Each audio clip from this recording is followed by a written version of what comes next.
എൻ്റെ പേര് സൂരജ്. ഡിഗ്രിക്ക് പഠിക്കുന്നു. എൻ്റെ അമ്മ ശ്രീദേവി. അമ്മയും ഞാനും ആ വലിയ വീട്ടിൽ തനിച്ചാണ് താമസം. അമ്മ ഇപ്പോൾ 37-ാം വയസ്സിൻ്റെ നിറവിലാണ്. ഇത് കേൾക്കുമ്പോൾ നിങ്ങൾ വിചാരിക്കും എൻ്റെ അമ്മ നേരത്തെ തന്നെ കല്യാണം കഴിഞ്ഞതാവും എന്ന്. ആരായാലും അങ്ങനെ ചിന്തിക്കും. എന്നാൽ അതല്ല. അതൊരു കഥയാണ്, ഒരു വലിയ കഥ. ഒറ്റപ്പാലത്തെ ഒരു വലിയ കുടുംബത്തിൽ വായിൽ സ്വർണ്ണക്കരണ്ടിയുമായി ജനിച്ചു ശ്രീദേവി. 3 സഹോദരന്മാർക്ക് ആകെയുള്ള ഒരു അനിയത്തി. കണ്ടാൽ കോരിയെടുത്ത് ഓമനിക്കാൻ തോന്നും. +1-ലെത്തിയപ്പോൾ ശ്രീദേവിക്ക് പ്രായം 18. പക്ഷേ പ്രായത്തിൽ കവിഞ്ഞ ശരീരവളർച്ചയുണ്ടായിരുന്നു ശ്രീദേവിക്ക്. ആ സമയത്ത് തന്നെ ശ്രീദേവി രജസ്വലയായി വരവറിയിച്ചു. അഴകളവുകൾ കൂടി വന്നപ്പോൾ സൗന്ദര്യവും 10 മടങ്ങ് വർദ്ധിച്ചു. കക്ഷത്തിൽ മറ്റുമുള്ള മുടിക്ക് കറുപ്പേറി. സിനിമാ നടിമാരെ വെല്ലും വിധമുള്ള സൗന്ദര്യം ഒരു +1-കാരിക്ക്. ഒരു ജോഡി തുളുമ്പുന്ന തണ്ണിമത്തങ്ങകൾ ശ്രീദേവിക്ക് സ്വന്തം. ഏതൊരാണൊരുത്തനും മനസ്സറിഞ്ഞ് സ്നേഹിക്കാൻ തോന്നിപ്പോകുന്ന മോഹനരൂപം. തക്കം പാർത്ത് കാളക്കൂറ്റന്മാർ കോളേജ് കോമ്പൗണ്ടിൽ ആർത്തിപ്പൂണ്ടലഞ്ഞത് ആരും അറിഞ്ഞില്ല. പിന്നെ +2 ഫൈനൽ അവസാന നാളുകളിലെത്തി. കോളേജ് ആനിവേഴ്സറി നാൾ. തങ്കത്തിന് സുഗന്ധം പോലെ എന്ന വിധം ഒരുങ്ങി ഒരു ചിത്രശലഭം പോലെ ശ്രീദേവി കോളേജ് കോമ്പൗണ്ടിൽ പറന്നു നടന്നു. യൗവനത്തേരിൽ ഏവരുടെയും കണ്ണിന് കർപ്പൂരമായി ശ്രീദേവി. കാണുന്ന പുരുഷന്മാർക്ക് മനസ്സിൽ പല ചിന്തകളും നുരയാൻ പാകത്തിലെന്ന പോലെ. അമ്പ് പോലെ ആ രൂപം ആണുങ്ങളുടെ മനസ്സിനെ കുത്തി നോവിപ്പിച്ചു. ചുംബനത്തിനായി ദാഹിക്കുന്ന അതരങ്ങൾ, ഇളകിയാടുന്ന തണ്ണിമത്തനുകൾ. 80-കാരനെ പോലും സ്വപ്നം കാണാൻ പഠിപ്പിക്കുന്ന ആ മായാരൂപം അങ്ങനെ വിലസി നടന്നു. മോഹിനിയാട്ടം അരങ്ങ് തകർക്കുന്നു. ശ്രീദേവി ഒന്ന് പുറത്തു പോയി തിരികെ വരും നേരം പെട്ടെന്ന് ഒരു ബലമുള്ള കൈ ശ്രീദേവിയെ തേടി വന്നു. അപ്പോൾ തന്നെ കറഞ്ഞു പോയി. പിന്നെ ആകെ ബഹളം. പെട്ടെന്ന് കറണ്ട് വന്നതും ശ്രീദേവി ഞെട്ടിത്തിരിഞ്ഞ് നോക്കിയതും ഞെട്ടിപ്പോയി. അത് ശ്രീദേവിയുടെ കാമുകൻ ജോമോനായിരുന്നു. പിന്നെ അവർ ആരും കാണാതെ മറവിലേക്ക് നീങ്ങി നിന്നു. മറ്റെല്ലാം മറന്ന നിമിഷങ്ങൾ. അങ്ങനെ അവരുടെ പ്രണയം കുറച്ചു കാലം നീണ്ടു നിന്നെങ്കിലും ജാതി മതം പറഞ്ഞുകൊണ്ടുള്ള പ്രശ്നങ്ങൾ കാരണമോ മറ്റും അവർക്ക് ഒന്നിച്ച് ജീവിക്കാൻ പറ്റില്ലെന്ന് മനസ്സിലായതോടെ ജോമോൻ യാത്ര പറഞ്ഞ് ജോലിക്കായി ദൂരേക്ക് പോയി. പിന്നെ വീട്ടുകാർ ശ്രീദേവിയെ പണക്കാരനായ ദാമോദരന് കെട്ടിച്ചു കൊടുക്കുകയും ചെയ്തു. ശ്രീദേവിയേക്കാൾ ഇരട്ടി പ്രായമുള്ള ഒരു മനുഷ്യനാണ് ദാമോദരൻ, എൻ്റെ അച്ഛൻ. സ്വഭാവമാണെങ്കിൽ കർക്കശക്കാരൻ, പിടിവാശിക്കാരൻ. മറ്റ് വഴിയൊന്നുമില്ലാതെ ഇത്രയും വർഷങ്ങൾ തള്ളി നീക്കി ശ്രീദേവി. പിന്നെ ഒരിക്കൽ ദാമോദരൻ ഇവിടം വിട്ടു പോയി. അന്നായിരുന്നു അമ്മ ഒന്ന് മനസ്സമാധാനത്തോടെ ചിരിച്ചത്, കൂടെ ഞാനും. പിന്നീടൊരിക്കൽ അമ്മ പറഞ്ഞിരുന്നു, ഞാൻ ദാമോദരൻ്റെ മകനല്ല, ജോമോൻ്റെ മകനാണെന്ന്. അത് ഒരു പ്രത്യേക സാഹചര്യത്തിലാണ് അമ്മ അത് പറഞ്ഞത്. അത് എന്ത് സാഹചര്യമാണെന്ന് ചോദിച്ചാൽ, അമ്മ ഒരിക്കൽ ഒരു പഴയ ഫോട്ടോ നോക്കി വിഷമിച്ചിരിക്കുന്നത് കണ്ടപ്പോൾ ഞാൻ സുഖിപ്പിച്ച് ചോദിച്ചപ്പോൾ ശ്രീദേവിക്ക് പറയാതിരിക്കാനായില്ല. എന്തായാലും എനിക്കതിൽ വിഷമമൊന്നുമില്ലായിരുന്നു. കാരണം ശ്രീദേവി എന്നെ വളരെ സ്നേഹത്തോടെയാണ് നോക്കുന്നത്. ദാമോദരൻ്റെ അഭാവത്തിൽ ശ്രീദേവിക്ക് ഒരു കുറവും വരാൻ പാടില്ല എന്നത് എനിക്ക് നിർബന്ധമായിരുന്നു. അതിനാൽ തന്നെ എന്നെക്കൊണ്ടാവുന്ന പോലെയൊക്കെ ഞാൻ ശ്രമിച്ചുകൊണ്ടിരുന്നു. വേണ്ടി വന്നാൽ ഏതറ്റം വരെ പോകണമെന്നും എൻ്റെ മനസ്സിലുണ്ടായിരുന്നു.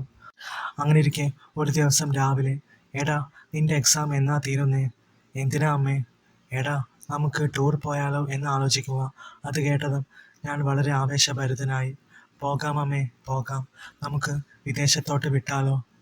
പണ്ടെങ്ങാണ്ടോ അച്ഛൻ്റെ കൂടെ ഗൾഫിലോട്ട് പോയ ചെറിയ ഓർമ്മയിൽ ഞാൻ ചോദിച്ചു. ഓ, വിദേശത്തോട്ടൊന്നും വേണ്ടടാ, നമുക്ക് ഇവിടെയൊക്കെ തന്നെ മതിയെന്നേ. ഇവിടെ എവിടെയാ അമ്മേ? എടാ നമുക്ക് ഊട്ടിയിൽ പോകാം, ശ്രീദേവി ഒരു ചിരിയോടെ പറഞ്ഞു. ആ സുന്ദരമായ ചിരിയിൽ നിന്നും എനിക്ക് മനസ്സിലായി ഊട്ടി യാത്ര അമ്മ ഒരുപാട് ആഗ്രഹിക്കുന്നുണ്ടെന്ന്. അമ്മയുടെ സന്തോഷമാണല്ലോ എനിക്ക് വലുത്. ഞാൻ ഓക്കെ പറഞ്ഞു. പിന്നെ അമ്മേ, ടൂർ പോകുമ്പോൾ ഞാൻ കാർ ഓടിക്കും കേട്ടോ. അതൊന്നും വേണ്ടടാ, ഇത്രയും ദൂരം നീ. വേണ്ട, നമുക്ക് ഒരു ടാക്സി പിടിച്ച് പോകാം. ടാക്സിയോ? അയ്യേ, അമ്മ എന്താ ഈ പറയുന്നേ? അപ്പോൾ ഒരു രസമുണ്ടാവില്ല അമ്മേ. നമുക്ക് നമ്മുടെ കാറിൽ പോകാം. പിന്നെ ഞാൻ നിർബന്ധിച്ചപ്പോൾ ശ്രീദേവിക്ക് സമ്മതിക്കാതിരിക്കാൻ കഴിയില്ല എന്ന് എനിക്ക് ഉറപ്പായിരുന്നു. ശരി, പക്ഷേ പതുക്കെ പോയാൽ മതി കേട്ടോ, അമ്മയുടെ വാണിംഗ്. ഓ ശരി, ഞാൻ വരവ് വെച്ചു. അങ്ങനെ അവസാനത്തെ എക്സാമും കഴിഞ്ഞ് ഞാൻ കൂട്ടുകാരോടൊന്നും കമ്പനി അടിക്കാൻ നിൽക്കാതെ വേഗം വീട്ടിലേക്ക് ഓടി. അമ്മേ, ഊട്ടിയിൽ പോകാം. അതും ഉറക്കെ പറഞ്ഞ് ഞാൻ വീട്ടിലേക്ക് ഓടിക്കേറിയപ്പോൾ സോഫയിൽ കുറേ കവർ കിടക്കുന്നത് കണ്ടു.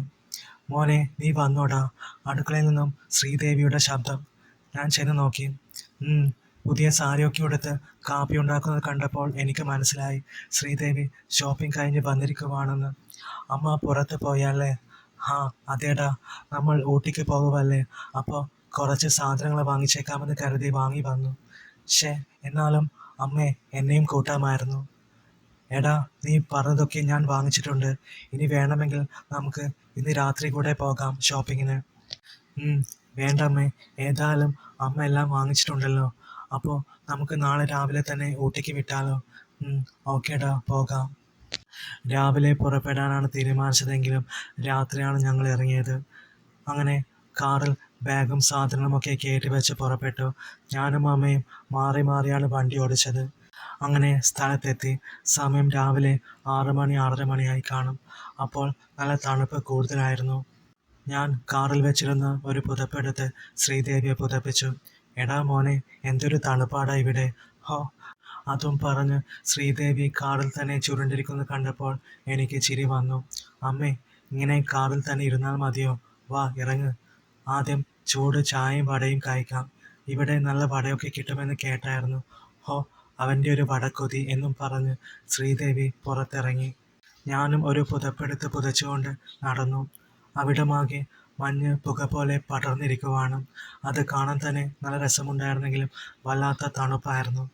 നല്ല ഒരു ഹോട്ടൽ നോക്കി ഞങ്ങൾ നടന്നു. അവിടെ ഓരോ ചെറിയ ഹോട്ടലുകൾ നിരന്ന് കിടപ്പുണ്ടായിരുന്നുവെങ്കിലും അവിടെ പുറത്ത് ചായം കുടിച്ചുകൊണ്ടിരുന്നവരുടെ നോട്ടം മുഴുവൻ ശ്രീദേവിയായിരുന്നു. വാടാ, ഇവിടെ കയറാം, അമ്മ പറഞ്ഞു. ഏയ്, ഇവിടെ വേണ്ട. ഇവിടം എന്തോ ഒരു സൗകര്യക്കുറവ് പോലെ. ഞാൻ അതും പറഞ്ഞ് അവിടെ ആർത്തി പൂണ്ടതുപോലെ നോക്കിയിരിക്കുന്ന അണ്ണന്മാരെ നോക്കി. അങ്ങനെ ഞങ്ങൾ കുറച്ചു നേരം നടന്നപ്പോൾ ഇച്ചിരി വലിയ ഹോട്ടൽ കണ്ടു. അവിടെ കയറി ചായയും മസാല ദോശയും വടയും ഒക്കെ കഴിച്ചു. എടാ, നമുക്ക് മുറിയെടുത്താലോ? നല്ല ക്ഷീണം, ഒന്ന് കിടക്കണം. ഓഹോ, അപ്പോൾ ഇവിടെ കിടക്കാനാണോ അമ്മേ വന്നത്? ഇവിടം ചുറ്റി കാണണ്ടേ? ഹാ, അതൊക്കെ കാണാടാ. ആദ്യം ഇച്ചിരി വിശ്രമിക്കാം, എന്നിട്ടാവാം ചുറ്റിക്കറങ്ങൽ. ശരി ശരി. അങ്ങനെ ഞങ്ങൾ ഫുഡ് കഴിച്ചിറങ്ങിയപ്പോൾ തന്നെ ഒരു അണ്ണൻ പുറത്തുനിന്ന് ഓരോരുത്തരോടും എന്തൊക്കെയോ പറയുന്നത് കണ്ടു. ഞങ്ങളെ കണ്ടപ്പോൾ ഞങ്ങളുടെ അടുത്തും വന്നു. ഇവിടം ചുറ്റി കാണിക്കാം മേഡം, ഞാൻ ഗൈഡായി വർക്ക് പണ്ടേ, കുറച്ച് കാശ് മട്ടും തന്നാൽ പോതുമെന്നൊക്കെ അയാൾ തമിഴിലും മലയാളത്തിലും പറഞ്ഞു. അതൊന്നും വേണ്ട എന്ന് പറഞ്ഞെങ്കിലും എന്തെങ്കിലും ആവശ്യമുണ്ടെങ്കിൽ വിളിച്ചോളൂ എന്നും പറഞ്ഞ് അയാളുടെ കാർഡ് തന്നു. അങ്ങനെ ഞാൻ അത് വാങ്ങി അലക്ഷ്യമായി പാൻറ്റിൻ്റെ പോക്കറ്റിലിട്ടു. പിന്നെ നല്ലൊരു മുറിക്കായി കൂടുതൽ അന്വേഷിക്കേണ്ടി വന്നില്ല. അവിടെ തൊട്ടടുത്ത് തന്നെ ഒരു വലിയ ലോഡ്ജ് ഉണ്ടായിരുന്നു. ഞങ്ങൾ അവിടെ ചെന്ന് കാർ ഒരിടത്ത് പാർക്ക് ചെയ്ത് അവിടെ ഒരു മുറി എടുത്തു. ഹോ, ആശ്വാസമായി എന്നും പറഞ്ഞ് ശ്രീദേവി ഒറ്റയ്ക്കിടത്തും ഞാൻ വേഗം ഷർട്ടും പാൻറ്റും അയച്ച് കട്ടിലേക്കിട്ട് കുളിമുറിയിലേക്ക് ഓടി. എൻ്റെ ദേഹത്താണോ ചെക്ക പാൻറ് ഇടുന്നേ എന്നും പറഞ്ഞ് ശ്രീദേവി പാൻറ് എടുത്ത് അങ്ങോട്ട് മാറ്റി വെച്ചു. അങ്ങനെ ഞാൻ കുളിയൊക്കെ കഴിഞ്ഞ് ഒരു ബർമുടയും ബനിയനും ഇട്ട് കട്ടിലിൽ ഒരു ഭാഗത്ത് കിടന്നു. പെട്ടെന്ന് തന്നെ ഉറങ്ങിപ്പോയി. പിന്നെ എണീറ്റപ്പോൾ വൈകിട്ട് ഒരു 6 മണിയൊക്കെ ആയി കാണും. എന്തൊരു ഉറക്കമായിരുന്നു അത്. എന്തായാലും അപ്പോൾ എണീറ്റപ്പോൾ നല്ലൊരു ഉന്മേഷമുണ്ടായിരുന്നു. ഞാനും അമ്മയും പുറത്തേക്ക് ഇറങ്ങി നോക്കി. അവിടെയും ഇവിടെയും ലൈറ്റുകൾ തിളങ്ങി നിന്ന് കാണാൻ വളരെ മനോഹരമായിരുന്നു. വാ മോനെ, ഒന്ന് കറങ്ങിയിട്ട് വരാം, ഇപ്പോൾ നല്ല മൂടാ. ആഹാ, ആണോ? എന്നാ വാ, നമുക്ക് പോകാം. അങ്ങനെ ഞങ്ങൾ കാറും എടുത്ത് ഇറങ്ങാൻ നേരം അവിടെ അടുത്തുള്ള പ്രധാനപ്പെട്ട സ്ഥലങ്ങളെക്കുറിച്ച് ഞാൻ ലോഡ്ജിലെ റിസപ്ഷനിലുള്ള അണ്ണനോട് ചോദിച്ച് മനസ്സിലാക്കി. പിന്നെ മൊബൈലിൽ മാപ്പുമുള്ളത് കൊണ്ട് വലിയ ബുദ്ധിമുട്ടില്ലാതെ ഇറങ്ങി. ഞാനും അമ്മയും കുറേ നേരം ചുറ്റിക്കറങ്ങി സമയം പോയത് അറിഞ്ഞില്ല. സാരിയായിരുന്നു അപ്പോൾ ശ്രീദേവിയുടെ വേഷം. പെട്ടെന്ന് ഒരു വിജനമായ റോഡെത്തി. ഞാൻ ആ റോഡിലേക്ക് വണ്ടി പായിച്ചു. അപ്പുറത്തും ഇപ്പുറത്തുമായി കുറേ മരങ്ങളും കാടും മൂടിക്കിടക്കുന്നു. എടാ, നീ ഇതെങ്ങോട്ടാ? ഹാ, ചുമ്മാ, ഇതെവിടെയാണെന്ന് അറിയില്ലാമേ. അതും പറഞ്ഞ് ഞാൻ മാപ്പിലേക്ക് നോക്കി. അവിടെ സ്ട്രെയിറ്റ് ആയിട്ടുള്ള റോഡായിരുന്നു. കുറച്ചു നേരം പോയതും പിന്നെ ഞങ്ങൾക്ക് ബോറടിക്കാൻ തുടങ്ങി. കൂടെ ചെറിയ പേടിയും തോന്നി തുടങ്ങി. തിരിച്ചു പോകാം, ഇവിടെ കാണാനൊന്നും ഒന്നുമില്ല, ആളനക്കവുമില്ല, അമ്മ പറഞ്ഞു. ശരി അമ്മ എന്നും പറഞ്ഞ് ഞാൻ കാർ തിരിക്കാനായി സ്ലോ ആക്കിയതും പിന്നിൽ നിന്നും ഒരു വലിയ കാർ സ്പീഡിൽ വന്ന് ഞങ്ങളെ ഓവർടേക്ക് ചെയ്ത് നിർത്തി.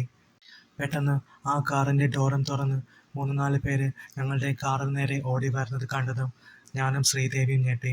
"എടാ, വേഗം വണ്ടി വിട്" അമ്മ ഉറക്കെ പറഞ്ഞതും ഞാൻ വേഗം കാർ തിരിച്ച് ചവിട്ടി വിട്ടു. പിന്നിൽ നോക്കിയപ്പോൾ അവന്മാർ അവരുടെ കാറിൽ തിരികെ ഓടിക്കേറി ഞങ്ങളെ പിന്തുടർന്ന് വരുന്നത് കണ്ടു. അവർ വളരെ വേഗത്തിലാണ് വരുന്നത്. അവർക്കിതൊക്കെ നല്ല എക്സ്പീരിയൻസ് ഉണ്ടെന്ന് എനിക്ക് മനസ്സിലായി. അവർ പിന്നിൽ ഞങ്ങളുടെ കാറിനിട്ട് തട്ടാനും മുട്ടാനുമൊക്കെ തുടങ്ങി. ഇവിടെ ഇപ്പോൾ ആരോടാണ് ഇതൊക്കെ പറയുക, ആരെയാണ് സഹായത്തിന് വിളിക്കുക? ഞാൻ ചിന്തിച്ചു. പെട്ടെന്നാണ് എനിക്ക് ഓർമ്മ വന്നത്, ഹോട്ടലിൽ ഫുഡ് കഴിച്ചിറങ്ങുമ്പോൾ ഒരു അണ്ണൻ തന്ന കാർഡ്. ഇവിടെ എന്താവശ്യമുണ്ടെങ്കിലും ഞങ്ങൾ ഡീൽ ചെയ്യും എന്ന് അണ്ണൻ പറഞ്ഞ വാക്ക് ഞാൻ ഓർത്തു. അമ്മേ, ആ ഗൈഡ് അണ്ണൻ്റെ കാർഡ് അയാളെ വിളിക്കെന്നും പറഞ്ഞ് ഞാൻ എൻ്റെ പോക്കറ്റിൽ തപ്പിയതും അതവിടെയില്ല. ഞാൻ ഞെട്ടി. "ശ്ശേ, ആ കാർഡ് എവിടെ പോയി?" പെട്ടെന്ന് അമ്മയുടെ ബാഗിൽ നിന്നും ആ കാർഡ് എടുത്തു. "എടാ, ഇതല്ലേ?" "ആ, അതെ. ഇതെങ്ങനെ അമ്മയുടെ ബാഗിൽ വന്നു?" "എടാ, ഈ നേരത്തെ പാൻറ് എൻ്റെ നേരെ വലിച്ചെറിഞ്ഞപ്പോൾ തറയിൽ വീണതാ ഈ കാർഡ്. ഞാനിതെടുത്ത് വെച്ചു." അതും പറഞ്ഞ് അമ്മ അതിലുള്ള നമ്പറിൽ വിളിച്ചു.